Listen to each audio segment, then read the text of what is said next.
October 15, 2025, dawned quietly in Bardstown, Kentucky, the kind of morning that felt timeless. The first rays of sunlight crept over the rolling hills, painting the town in soft gold, as if nothing could disturb the peace of this bourbon capital. The air was thick with the scent of bourbon, a fragrance that had become the town's signature, mingling with the crispness of autumn. It was a smell that spoke of tradition, of hard work, and of pride passed down through generations. Master distiller Elias Vance, whose family had made whiskey for generations, walked the Oak Haven distillery floor, comforted by the familiar hum of machinery. The rhythmic clatter and hiss of copper stills were as steady as his heartbeat, a daily reassurance that all was well in his world. But far to the north, a storm was brewing, one that no weather forecast could predict. Elias had no idea that the day's calm would soon be shattered.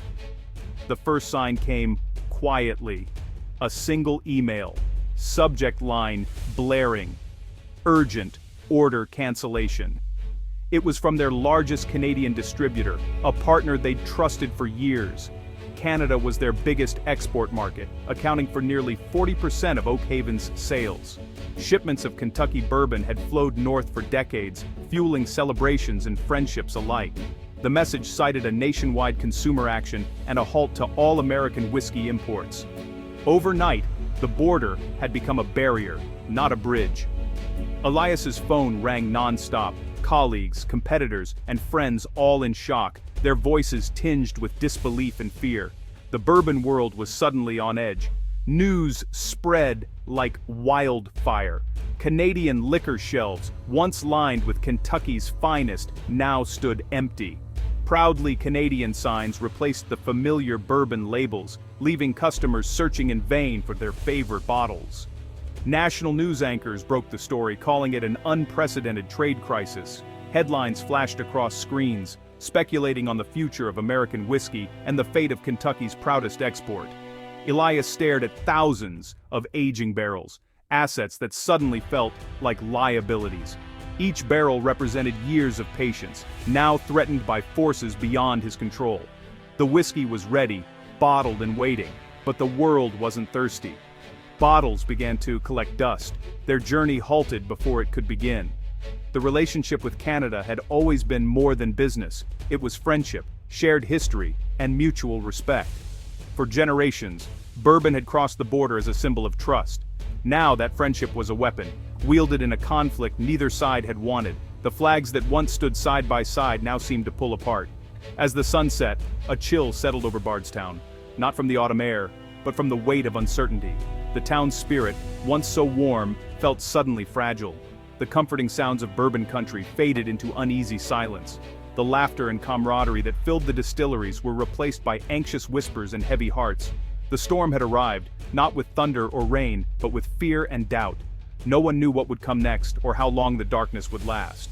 The bourbon community, once united by pride and tradition, now shared only dread. Meetings grew tense, and hope seemed to slip away with each passing hour. The hum of the distilleries felt like a ticking clock, each second a reminder of what was at stake. Time, once their ally, now pressed in with relentless urgency. The shock was personal, the loss profound. For Elias and his team, it wasn't just business. It was their legacy, their identity, suddenly at risk. Kentucky's future, once golden and assured, was suddenly in doubt. The rain-streaked windows reflected a community searching for answers. The morning had shattered, leaving behind only questions and a silence that echoed through Bardstown. Nothing, it seemed, would ever be the same again. The impact was swift and brutal, like a storm that no one saw coming, sweeping through Kentucky's bourbon industry with devastating force. Kentucky's phones, once alive with Canadian orders and the hum of business, fell eerily silent almost overnight. The familiar ring that signaled opportunity was replaced by a heavy, unsettling quiet.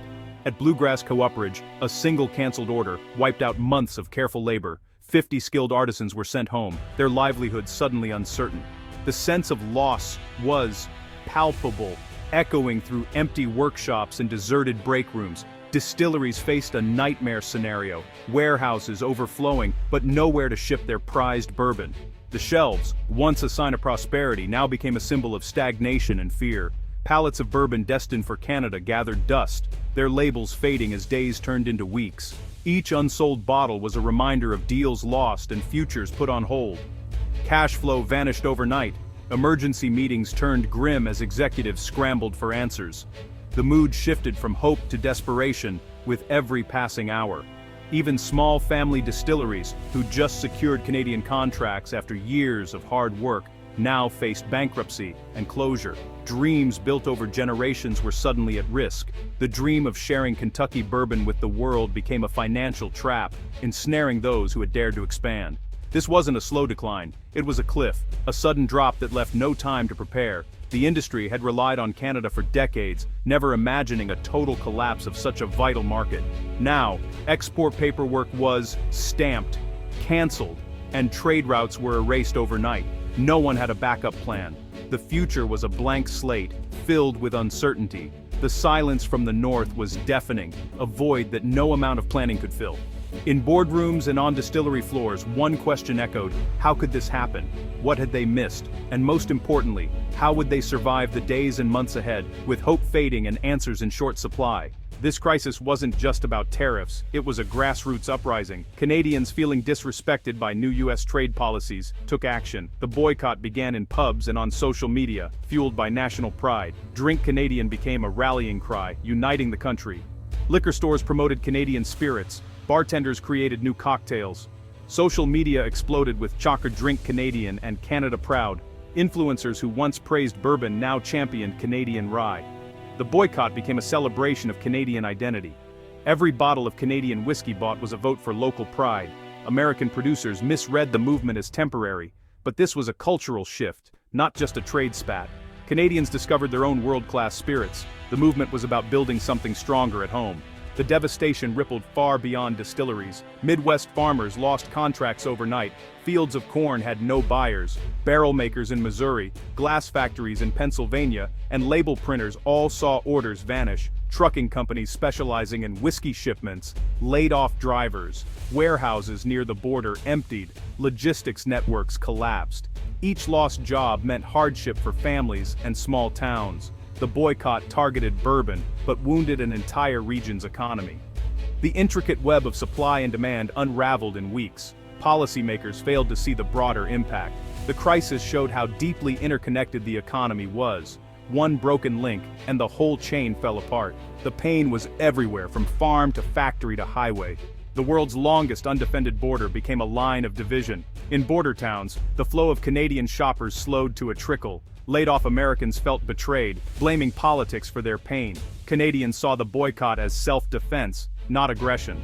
The sense of North American unity began to fray. On both sides, anger and resentment grew. The boycott became a source of Canadian pride and American frustration. Trust, built over decades, was eroding fast. Economic disputes can be resolved, but emotional scars linger. Friendships and partnerships broke down. The border stayed open, but a wall of resentment rose. Every fire starts with a spark. Sometimes, that spark is so small, it's barely noticed, until it sets off a chain reaction that no one can control. The crisis began quietly, with a U.S. tariff on Canadian softwood lumber. What seemed like just another trade dispute quickly grew into something much bigger. Canada protested, warning of retaliation, but Washington dismissed the threat, confident that Canada would back down as it had before. But this time, Canada responded with targeted tariffs. At the top of the list, Kentucky bourbon, a symbol of American pride and tradition. The goal was clear: hit a high-profile American industry to force the U.S. to the negotiating table and make them feel the pressure where it hurt most. But then, a single arrogant comment from a U.S. official changed everything, turning a trade spat into a matter of national pride. "Let them drink that weak rye," he scoffed, dismissing Canadian whiskey with a sneer that echoed across both countries. The remark was broadcast everywhere, replayed on news channels and social media, and was instantly seen as a national insult by Canadians. Suddenly, the dispute was about more than just tariffs or trade. It was about respect, dignity, and national identity. Canadians rallied together, turning the boycott of American whiskey into a patriotic duty, a way to stand up for their country. The official who wanted to win a news cycle ended up losing the goodwill of an entire nation, as shelves emptied and support for the boycott surged. the call to boycott American whiskey spread like wildfire, transforming from a simple protest into a powerful movement that united Canadians coast to coast.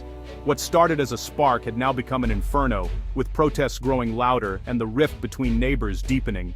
The trade war was no longer just about economics. It was personal, and the consequences would be felt on both sides of the border. The boycott's power came from online activism and real-world action. Dr. Drink Canadian became a digital rallying cry. Canadians posted photos and videos choosing local spirits over bourbon. Bartenders went viral with all-Canadian cocktails. Community events and tasting parties celebrated domestic distillers. Liquor stores created proudly Canadian sections, making participation easy. Memes and merchandise added humor and pride. The movement was joyful, not angry. A national celebration. Local economies thrived as consumers supported homegrown brands. American analysts never saw it coming. While the US fought a trade war, Canada threw a party. The boycott became a movement no one could ignore. By December, the crisis was undeniable. Oakhaven Distillery, a Kentucky landmark, declared bankruptcy. Over 200 lost their jobs before Christmas. More distilleries closed. Small craft producers vanished quietly. Bluegrass cooperatives shut down. Glass factories laid off workers. Trucking companies sold their fleets. The Kentucky Distillers Association reported over 5,000 direct job losses. The total, including the supply chain, topped 20,000. These weren't just numbers. They were families and communities in crisis. The story moved from business pages to front pages. Stock prices of major beverage companies tumbled. Banks faced a wave of defaults. The Kentucky whiskey crisis was now a full-blown economic disaster. Prosperity had vanished almost overnight. As Kentucky suffered, Canada's spirits industry boomed. Small distilleries became national brands. Production soared. New jobs, expansions, and investments transformed the sector. Canadian rye won international awards, earning new respect. The boycott sparked a broader buy local movement. Canadians took pride in their economic independence. The world watched, learning the power of consumer movements. National pride, amplified by social media, shifted markets faster than policy. Other countries studied Canada's model for resisting economic pressure. The crisis became a global case study in trade and popular resistance. The lesson, trust, and respect are vital in global trade. The US had taken Canada for granted, and paid the price. The empty distilleries of Kentucky stood as monuments to miscalculation. Even the strongest partnerships can break when respect is lost.